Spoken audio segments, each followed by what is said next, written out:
که فکر میکنم تنهاییام یادم میره، تو نباشی دلم از عالم و آدم میگیره.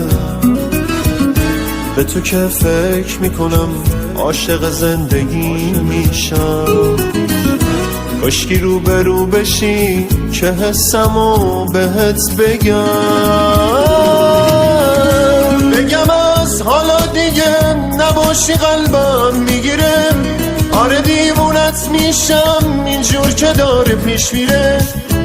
بگم از آرزویی که با تو میرسم بهش، بیا نزدیک منو کنار من نفس بکش، کنار من